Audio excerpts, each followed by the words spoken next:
허리 통증을 예방하기 위해서는 바르게 숙이는 자세가 필요합니다. 아무리 허리 신전 자세가 좋다고 하지만 물건을 들거나 신발끈을 묶거나 여러 가지 동작에서 우리가 허리를 굽힐 수밖에 없는데요. 자, 그럴 거면 허리를 이렇게 동그랗게 굽히는 게 아니라 우리 스쿼트나 데드리프트를 하듯이 고관절과 무릎을 굽혀주면서 이렇게 숙이는 것이 바른 자세라고 할 수 있는데요.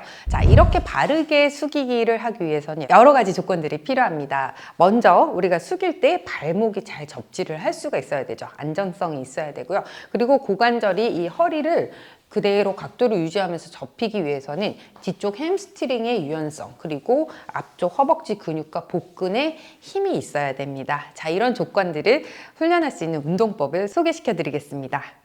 자, 테이블 위에다가 상체를 올려주실 거예요. 그리고 다리도 골반 넓이로 벌려 주실 거고요. 무릎을 살짝 굽힌 상태에서 이 상태에서 무릎을 쭉 펴주면서 햄스트링을 스트레칭 해주시는 거예요. 자, 이 상태에서 하실 수 있으면 30초까지 유지를 하면 좋은데요. 처음에는 5초부터 시작을 해보실 거예요.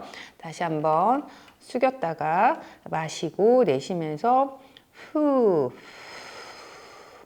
자, 이때 내 발 뒤꿈치와 엉덩이가 벌어지는 느낌으로 스트레칭을 해주시고 허리는 굽히거나 가신전되지 않게 복부에 힘을 줘서 고정을 해주시는 게 좋습니다. 두 번째 동작, 막대 잡고 숙이기입니다. 막대 잡고 숙이기 동작은 말 그대로 막대기를 우리 등 뒤에 세운 다음에 그 각도를 그대로 유지하면서 내려가는 거예요. 여러분들 이거를 저희가 경첩 운동이라 그러거든요. 옆에서 봤을 때 허리가 이렇게 굽혀지지 않도록 그대로 그 커브를 유지한 채로 이렇게 내려가는 걸 훈련하는 거거든요. 자, 그러기 위해서는 고관절의 유연성과 복부와 앞쪽 고관절 굴곡근들의 힘이 적당히 필요해요. 이렇게 내려가려면. 그래서 제가 지금 막대가 없어서 저는 밴드로 이렇게 준비를 했는데요. 여러분들 집에 막대기 있으시면 등 뒤에 이렇게 대주실 거예요. 이렇게 등 뒤에 대주시고 이 막대기에서 내가 커브가 떨어지지 않도록 하는 거예요. 자, 숨을 마실 때 척추를 길게 늘어뜨려 주시고요. 이 상태에서 복부에 힘을 주고 자, 힙힌지를 일으키면서 척추의 각을 유지하시면서 내려가시는 거예요. 내려가셔서 유지. 그리고 다시 천천히 통으로 이렇게 일어나시는 거예요.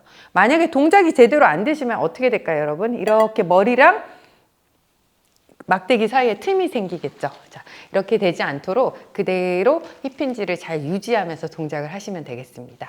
세 번째 운동은 에어플레인 운동입니다. 기능성 운동인데요. 자, 우리 상체를 잘 제대로 굽히면서 밸런스를 잡는 동작입니다. 자, 골반 넓이로 다리를 벌려주시고요. 팔을 옆으로 뻗어주실 거예요. 척추는 키가 크게 정렬을 해주시고요. 한쪽 다리를 살짝 뒤로 보냅니다. 자, 이 상태에서 복부에 힘을 주면서 아래로 여기서 90도가 되게 상체를 숙여주시면서 다리는 뒤로 뻗어주실 거예요.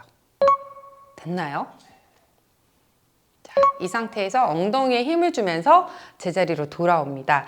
내려가서 한 5초 정도 유지를 하실 거고요. 반복 동작을 하실 거예요. 다시 한번 상체를 세우시고 키 크게 만들어주시고 자, 고관절이 먼저 90도로 굽혀진다는 느낌을 가지면서 다리를 뒤로 뻗어주실 거예요. 자, 그 상태에서 유지. 됐어요? 그래서 다시 제자리로 돌아옵니다.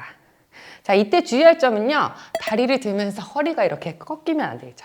이렇게 허리가 꺾이지 않게 고개가 너무 위로 가지 않게 주의하시는 게 중요하고요. 허리의 중립을 유지하고 고관절을 잘 굽혀주시는 게 좋고요. 다리를 들어 올릴 때 통증이 생긴다 하시는 분들, 특히 협착증 환자분들 같은 경우는 다리를 너무 높게 수평이 될 때까지 안 올리셔도 괜찮습니다. 네 번째 운동은 Y 밸런스 운동입니다. 발목 관절의 안정성을 훈련하는 동작인데요. 자, 우리 이제 Y자가 이렇게 있다고 생각을 하실게요. 집에서 하실 때는 이렇게 점을 이렇게 찍어 두셔도 되거든요. 그러면 그 상태에서 상체를 앞으로 숙여 주실 거예요. 옆에서 보시면 손을 허리에 올리시고 상체를 45도 정도 무릎을 살짝 굽힌 자세를 유지하실 거예요. 그래서 이 상태에서 발을 앞쪽으로 한번 터치를 해주시고 그 다음에 뒤쪽 이렇게 옆쪽 이렇게 터치를 해주고 제자리로 돌아오시는 거예요. 정면에서 보여드릴게요. 그러면 이 상태면 앞쪽, 옆쪽, 뒤쪽 이렇게 해서 돌아오는 게 한 번의 동작인데요. 자, 주의하실 점이 있습니다.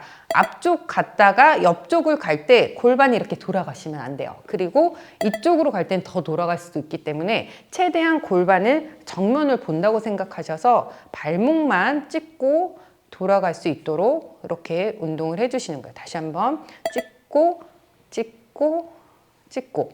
요 동작의 핵심은 이쪽 발목, 지탱하는 발목이에요. 지탱하는 발목이 막 흔들리면서 무릎이 돌아가지 않도록 딱 지면과 잘 안정적으로 고정을 할 수 있도록 유지를 해주시면 되겠습니다. 허리를 숙일 때 나쁜 자세를 보여드리면요, 이렇게 다리는 쓰지 않고 이렇게 허리만 굽히는 경우들이 있거든요. 자, 그렇게 되면 뒤쪽 힘줄이나 인대나 여러 가지 근육 같은 구조물들이 자꾸 늘어나게 되고 손상을 받고, 특히 디스크의 압박력이 커집니다. 그러면 디스크 통증이 심해지거나 퇴행성 변화가 가중될 수밖에 없습니다. 앞서 훈련하셨던 힙힌지 자세 있죠? 요추의 전반은 유지하시고 고관절과 무릎을 굽혀주는 자세를 해서 물건을 주우시는 게 좋은데요. 자, 이렇게 다리 하체를 이용해서 숙이시고 물건을 잡은 다음에 가슴에 가까이 붙인 다음에 이렇게 하체의 힘으로 일어나시는 것이 바른 방법이 되겠습니다. 여러분들 신발끈 묶을 때 그 자세도 제가 좀 설명을 드릴까 하는데요. 자, 이렇게 또 하시면 허리가 나갈 수가 있어요. 그러니까 앞에서 연습했던 런지 자세를 만들어 주시고 그 상태에서 이렇게 허리는 최대한 펴준다는 느낌으로 해서 이렇게 상체를 숙여 주시면 되겠습니다.